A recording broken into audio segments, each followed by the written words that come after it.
Ready হসনি? সাতটায় তো train, এই তো বাজে 5টা। মাকে বল আগে রেডি হতে, তারপরে তো আমরা রেডি হব। দাঁড়া গিয়ে বলি মা কখন রেডি হয়। কি গো মনের মা, চাটা করো। এখন চাটা করতে পারবো না, তোমাদের জেলায় ঘুরতে যাবো না নাকি? কে যাবে না?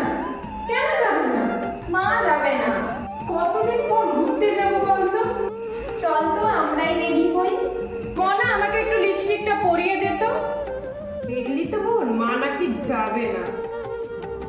ওই বললাম আমি যাব না, তোর বাবাকে বল রেডি হতে আগে। আমি তো রেডি। আমিও রেডি। বাবা টিকিটটা দেখি তো। তোর মার কাছে তোর মাকে বল। আমি